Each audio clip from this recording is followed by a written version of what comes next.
আমরা আজকে grill chicken বানাবো, সবাই দেখবেন ইনশাআল্লাহ। গ্রিল চিকেনের জন্য লেমন স্লাইস করতেছি। এখন আমরা লেমনগুলা এভাবে চিপিয়ে লেমন জুসগুলো দিয়ে দেব চিকেনের মধ্যে। এই মুরগিগুলো একটু কাট করে দিবেন আপনারা, না করলে সমস্যা নাই। তারপর আমরা সল্ট দিয়ে দেব টেস্ট মতো, আপনারাও দিয়ে দেবেন।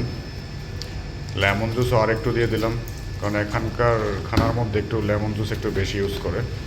আর হালকা একটু ভিনেগার দিয়ে দিলাম, যাতে এটার মধ্যে কোনো গন্ধ না আসে।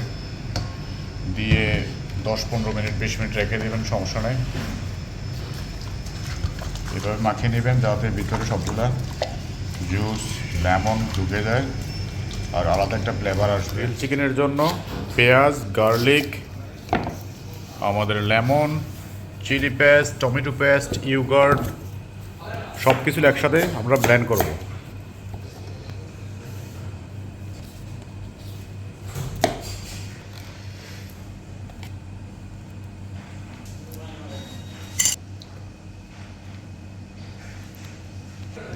এইটা হচ্ছে হোয়াইট পেপার, 1 চামচ দিয়ে দেবেন।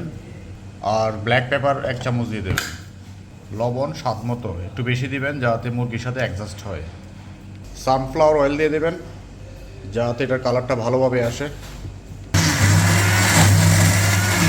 দেখেন আমাদের চিকেন সসটা কেমন আসছে, একদম কালার, আমরা কোনো কালার দেই নাই, এটার কালারটা ন্যাচারাল আসছে। अंदर भी लगा दे आसिक अच्छा से।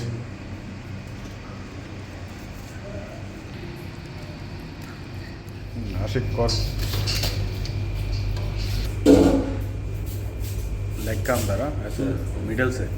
এইটা হচ্ছে আমাদের গ্রিল। এখানে আমরা এই চিকেনগুলা এখন আগুন লাগিয়ে দেব। এটা আমাদের গ্রিলটা হইতে মিনিমাম 1.5 আওয়ার লাগবে, তারপর এটা কুক হয়ে যাবে। আমরা একদম ডিমে আছে এগুলা আস্তে আস্তে গ্রিল করব। চিকেন রেডি হয়ে গেছে, মুরগিগুলো অনেক সুন্দর কালার আসছে, ওয়েলডান হয়ে গেছে। আমাদের রাইস কমপ্লিট। रख दे आसिक जल्दी जल्दी।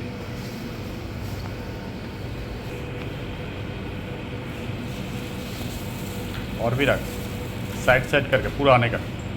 ओके।